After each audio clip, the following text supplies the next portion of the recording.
Hello et bienvenue dans une nouvelle vidéo. Aujourd'hui on se retrouve pour les tops et flops du mois d'octobre. On va commencer comme à chaque fois avec les flops, comme ça nous permet de terminer sur une note positive. Et en flop j'ai donc tout d'abord un liner liquide de chez NYX, c'est le Epic Wear Waterproof Eye and Body Liquid Liner dans la teinte Brown. Alors je l'ai utilisé parce que je voulais un liner brun et franchement il est pas évident. Alors il tient, hein. Clairement le côté waterproof, ouais il tient, il bouge pas. En fait ce qui me dérange, bon d'une part c'est un embout pinceau mais pas des plus précis. C'est pas une pointe feutre mais avec des poils. Vous voyez, c'est vraiment un pinceau où les poils tiennent pas forcément bien ensemble. Alors je sais pas si vous voyez la texture que ça a, un petit peu gluante, un petit peu épaisse. Je trouve que c'est pas forcément le plus facile à appliquer et une fois que c'est sur l'œil ça transfère. Il faut vraiment bien attendre pour pas que ça bouge, ça en met un petit peu partout. Je l'ai utilisé une fois et je me suis dit que ouais, l'expérience elle a vraiment pas été agréable. Ça fait un moment que je le garde parce que bon, vous savez, j'ai beaucoup de mal à me séparer du make-up et que bon, en soi c'est bien d'avoir un liner brun. Si j'ai besoin de l'utiliser, je l'utiliserai, hein, mais ouais, j'ai vraiment pas aimé et c'est dommage parce que leur Epic Wear, c'est aussi Epic Ink. Bref, leur liner classique chez NYX est vraiment incroyable. Celui-ci, non. J'ai ensuite le Superstay Active Wear 30 Hour Concealer de chez Maybelline. Alors au début quand je l'ai utilisé j'étais un petit peu sceptique, puis je me suis dit oui bon allez pourquoi pas, parce que c'est vrai qu'il sèche et il n'est pas... c'est limite un anti-cerne qu'on pourrait mettre seul sans forcément avoir besoin de le poudrer, mais...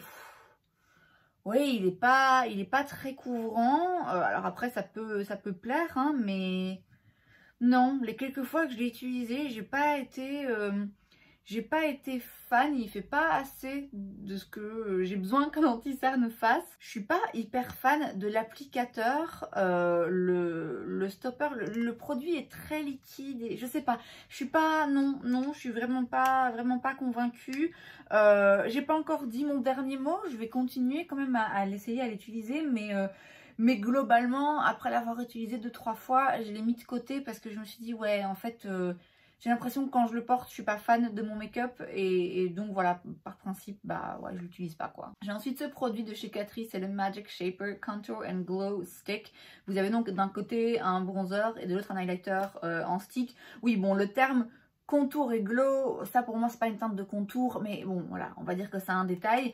Mais moi c'est la texture surtout que j'ai pas du tout aimé. Donc la teinte, très bien. Le format stick duo, ça fait que c'est très pratique parce que vous avez deux produits en un. C'est petit, donc on peut l'appliquer directement sur le visage. Mais franchement, je vous le conseille pas parce que il n'est pas très facile à estomper. C'est très sec en fait. C'est vraiment... ça accroche un peu, ça agrippe la peau. Je trouve ça très compliqué. Ça a une texture un petit peu... ouais, sèche, je trouve ça juste très sec. Bon, alors à la limite, si vous n'avez pas de make-up en dessous, si vous n'avez pas de fond de teint ou quoi, bon, pourquoi pas, mais sinon, ouais, vraiment, il y a tout qui bouge. Ou alors, vous en mettez juste un tout petit peu, vous prélevez au pinceau, mais vous en avez pour 10 minutes, et vous allez avoir juste un petit voile, mais bon... ça n'a rien, c'est le même. L'highlighter, j'ai envie de vous dire, même combat. Alors bon, l'highlighter, j'en attendais moins parce que de base, des highlighters en stick, comme ça, je suis, quoi qu'il arrive, un petit peu moins fan. Mais j'ai des bronzers en stick ou formulation crémeuse qui sont très bien. Celui-là, non, vraiment pas du tout. Je suis pas fan du produit. Je le trouve pas agréable à travailler. Je le trouve pas facile à travailler. Je trouve pas du coup que le résultat soit très joli.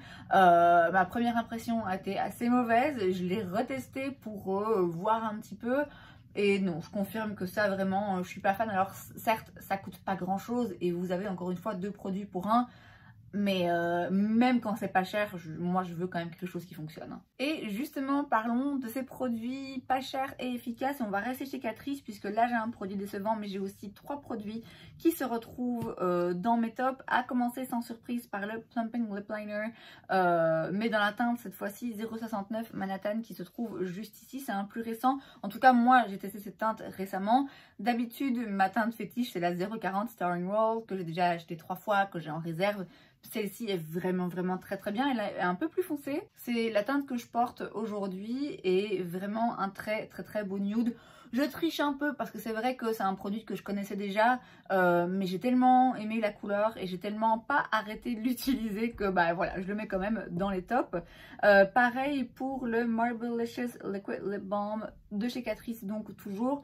Moi j'ai la teinte Don't Slurp So Loud. Ça c'est un nouveau produit que j'avais acheté en me disant bon allez c'est très mignon, le côté swirl comme ça, vous avez deux couleurs mélangées, c'est un peu une imitation des gloss de chez Givenchy je pense, qui était sorti il y a un moment déjà. Il y a aussi, je sais pas si vous le verrez, mais il y a des très fines paillettes à l'intérieur et je l'avais acheté en me disant bon allez on va tester pourquoi pas, mais j'en entendais pas grand chose et en fait je l'ai beaucoup aimé, je l'ai beaucoup utilisé en combinaison justement avec le liner, même si le gloss est un petit peu plus rosé, j'aimais bien justement mélanger les deux pour arriver à quelque chose d'assez neutre et de passe-partout. Et en fait c'est vraiment très agréable, c'est un baume à lèvres liquide. Donc c'est pas aussi collant qu'un gloss, c'est pas non plus aussi huileux qu'une huile, forcément, c'est vraiment oui, une texture très agréable. La couleur est très jolie aussi. Je vous dis, les toutes petites paillettes, on les voit quasi pas, mais elles accrochent la lumière juste ce qu'il faut. Donc finalement, moi qui pensais que ça allait être un petit peu plus un gadget et que finalement le côté marbré n'allait pas rajouter quelque chose, bah, c'est vraiment un produit que j'ai beaucoup aimé et beaucoup utilisé. Et toujours chez Catrice, j'ai la Super Glue Brow Styling Gel qui est donc un gel pour les sourcils. Bon, le mien là est un petit peu crado hein, parce que forcément je mets d'abord mon crayon. Ensuite, je mets la glu à sourcils d'un côté, donc il y a un petit peu de la couleur du crayon qui se dépose sur mon goupillon et ensuite je le replonge pour faire l'autre sourcil. Et donc, oui, là, ça fait un petit peu cracra, c'est pas très net, mais c'est vraiment un très bon gel à sourcils. J'étais très sceptique. Franchement, je crois que ça va être le thème hein, de ces top et flop. C'est que par rapport au top, en tout cas, il y a quelques produits là où je me disais ouais, ça va pas être ouf. Notamment ce baume liquide et cette glu pour les sourcils. Je m'attends pas à avoir un produit top en face de moi. Et puis finalement, il était vraiment très bien. Il tient très bien les sourcils. C'est ce que je porte aussi aujourd'hui. Et ouais, ça bouge pas, ça va nulle part. Vraiment top. Et pareil, hein, c'est une poignée d'euros. Donc ça, je trouve que ça vaut vraiment le coup. Même si, oui, c'est le genre de produit qui reste pas propre et qui est pas joli à montrer à la caméra. C'est vraiment très efficace. J'ai pas arrêté de l'utiliser, j'en suis vraiment très fan. Toujours dans des prix très abordables et avec une très bonne efficacité, j'ai la Brighten Up Banana Powder de chez Essence que j'ai dans la teinte 20 Baba Banana, qui est donc une poudre pour venir illuminer et lisser en dessous des yeux, pour faire aussi un petit peu illuminer les zones qu'on a envie, par exemple ici au front, un petit peu le menton, le nez. Et elle est vraiment très efficace, elle fait ce qu'elle promet, donc ça va vraiment venir illuminer et lisser et ça efface un peu les pores. C'est vraiment une très jolie poudre. Je dirais que c'est pas forcément celle qui va le mieux faire tenir mon anti-cerne. Donc là aujourd'hui je l'ai appliquée directement par-dessus mon anti-cerne et c'est vrai que je remarque que c'est moins efficace qu'une poudre translucide qui va vraiment fixer l'anti-cerne. Mais à rajouter par-dessus ce genre de poudre ou pour des journées comme aujourd'hui où voilà, c'est pas grave si mon anti-cerne va filer un tout petit peu à la fin de la journée, ça me dérange pas. C'est vraiment une très belle poudre et encore une fois, ça coûte quasiment rien. Elle illumine, elle lisse. Quand je dis qu'elle illumine, il n'y a pas de paillettes, hein, c'est une poudre mate, mais c'est plutôt la couleur qui va venir apporter cet effet illuminateur.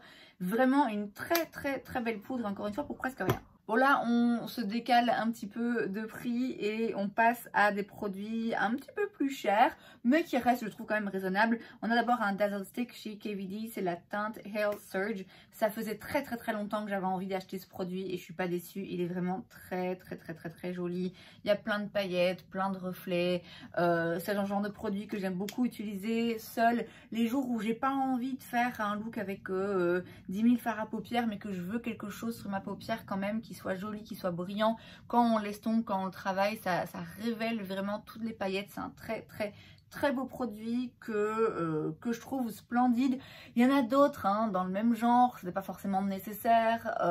Vous pouvez trouver moins cher, notamment chez Moira qui a quand même des produits un petit peu similaires. Mais ouais, il est juste vraiment très beau. Je suis très contente de l'avoir enfin et j'ai pas arrêté de l'utiliser, donc il fallait que je le mette dans mes tops. Et enfin chez Fenty, j'ai encore une fois une très bonne surprise, encore une fois un produit duquel j'attendais pas grand chose. Il s'agit du mascara, c'est le Hello-Tech Volumizing Mascara.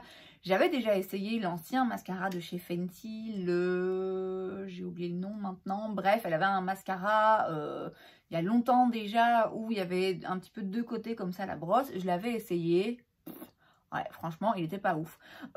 J'ai une palette de fard à paupières Mark & Spice, il me semble, qui était sortie il y a très longtemps dans la marque, qui est en édition limitée, qui est sympa mais pas ouf. Pour avoir testé un petit peu les petites palettes qui sont dans la collection permanente, ouais, voilà, je suis pas fan non plus. Donc c'est vrai qu'en termes de produits pour les yeux, chez Fenty, ouais, je suis moins convaincue. Et comme j'ai dit, pour avoir déjà testé le premier mascara et l'avoir pas forcément aimé, je m'attendais pas à grand chose. Et en fait, il est vraiment top. C'est le mascara pareil hein, que je porte aujourd'hui et je l'aime vraiment beaucoup.